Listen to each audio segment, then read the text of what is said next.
E aí a gente chega à sessão Manos à la Obra. É nessa sessão do livro, da unidade, que a gente vai explorar a competência gramatical. Mais do que explorar, a gente vai desenvolver isso com o aluno, por meio de estruturas de uso, de forma e partindo sempre de exemplos de uso da língua. O aluno ele pode criar, junto com o professor, com outros colegas, as regras de uma forma dedutiva, de uma forma indutiva, e essas diferentes formas a gente vai encontrar nas propostas que a gente faz. Mas sempre ele vai ter uma tabela, ele vai ter uma explicação, ele vai ter um guia neste momento do livro. Não sei como funciona, não sei qual é a regra. É aqui que ele vai encontrar a sistematização da língua mesmo, tá? E a gente vai ter diferentes tipos de exercício. Vamos olhar os exemplos. Bom, e aqui a gente tem os exemplos conhecidos de muitos, porque durante muito tempo a gramática era o carro-chefe e único do ensino de língua estrangeira, hoje já não, mas a gente fez uma opção clara assim. Nós estamos fazendo exercícios estruturais pensando na fixação desse aluno. E são propostas de exercícios variados, sempre então em cima da forma. A gente tem crucigramas, frases desordenadas para que o aluno ordene e muitas vezes conjugue também o verbo, conjugar o verbo, as famosas lacunas, E temos também algumas práticas semi-controladas, quando o aluno vai ter que fazer uma pequena produção, mas orientado por uma forma específica.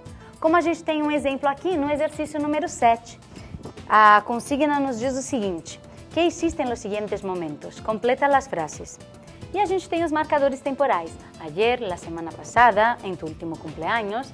Observem que este marcador já encaminha para um possível uso do pretérito indefinido, que é o que está sendo estudado na unidade.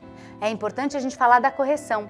Lembrar que a possibilidade da correção frontal, no caso professor-aluno, é uma delas, mas é importante a gente não se limitar só a isso, porque Vygotsky já diz isso, o quanto a gente precisa promover a interação entre pares. Então eu entrego a folha para eles com as respostas e peço que um corrija o livro do outro e depois eles troquem e expliquem o porquê dos erros. Eu errei porque eu pus a terminação de um verbo regular, no caso, num verbo irregular. Falar sobre os erros é importante. O porquê errou é muito importante no processo de aprendizagem e o aluno precisa se dar conta disso. Não adianta só o professor apontar sem que haja uma reflexão sobre isso. E na gramática, essa reflexão sobre o erro é fundamental. Agora que a gente já falou da tipologia de exercícios gramaticais propostos, que já falamos de como corrigi-los, vamos pensar um pouquinho numa parte que existe no livro, que é um estudo contrastivo. É onde a gente vai se debruçar sobre as diferenças e semelhanças entre o espanhol e português. O aluno é convidado, muitas vezes, a pensar nessa diferença. Vamos observar o exercício que aparece nessa página 67, quando ele diz: observa el cuadro anterior de los verbos regulares e identifica as diferenças entre ambas línguas. Então, olha aqui, o aluno vai ter que se pautar num quadro verbal, ele tem a forma ali e ele vai estar atento a algumas diferenças propostas. Então, ele tem o quadro na língua estrangeira e ele vai refletir em cima desse quadro pensando na língua materna. En español, los verbos en pretérito imperfecto terminados en ar siempre se escriben con B y en português com, no caso, V. Observa que ele vai trabalhar uma diferença e que muitas vezes o aluno incorre em erro por conta dessa semelhança. Então, ele traz à tona qual é a diferença. Vamos refletir. Então, se em espanhol é aba e em português é ava, vamos tentar não interferir, não é? Embora a gente saiba que nem todos os erros vêm da língua materna.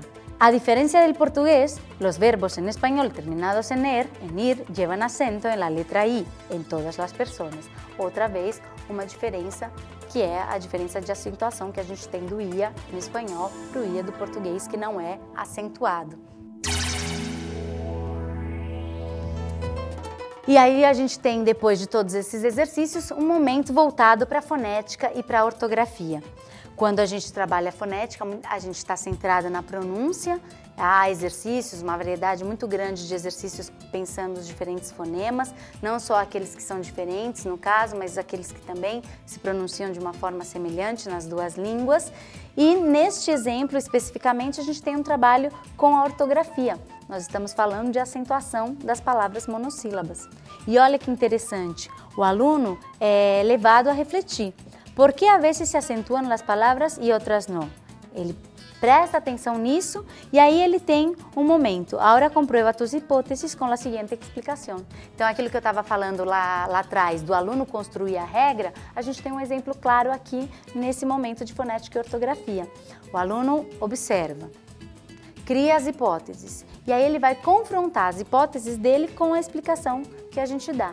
Tá ok? É legal nesse momento, quando vocês estiverem em sala de aula, quando a gente falar em hipóteses, pedir que vários alunos participem, para que a gente tenha uma série de hipóteses. Muitas vezes elas vão ser parecidas, mas outras vezes são hipóteses completamente divergentes.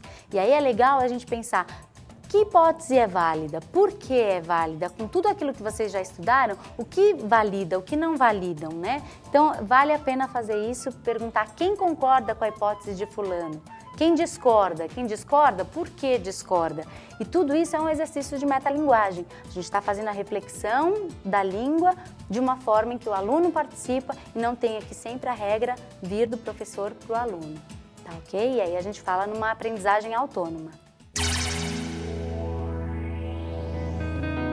E aí a gente chega à seção Em Outras Palavras, que é o trabalho com a produção de um gênero textual. Neste exemplo, nós temos uma biografia. Sempre nós vamos ter a definição do gênero. Ao redor do texto podemos observar várias características desse gênero e o aluno observa isso no momento da leitura.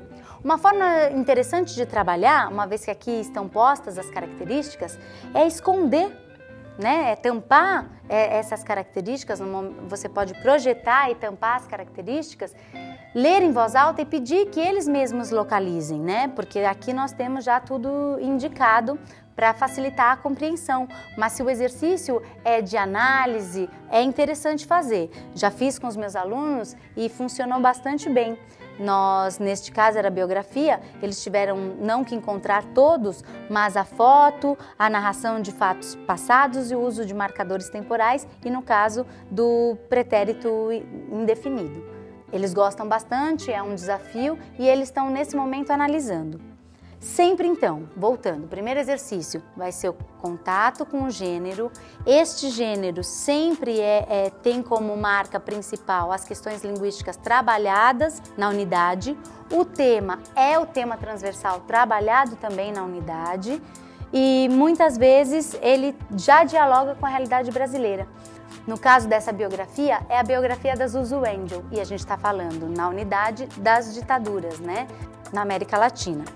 Então, claro que o que o primeiro exercício trabalha, vamos para o segundo. No segundo exercício é a proposta de escrita. Eles têm que produzir uma biografia com base nesse modelo que eles têm. Aqui a produção pode ser feita individualmente, podem também ser feita em duplas, mas é sempre importante a gente não pedir a produção direta sem uma análise, sem um trabalho prévio, um trabalho de paragrafação, vamos olhar para esse gênero, das características e não só o texto pelo texto. Lembrando que eu tenho que trabalhar todas as características, então se a biografia, ela muitas vezes tem uma imagem, que o aluno me apresente essa biografia com imagem. No caso de um anúncio publicitário, que tem aí o uso de cores propositais, o uso de imagens, o formato da letra e não só o texto pelo texto, tá ok?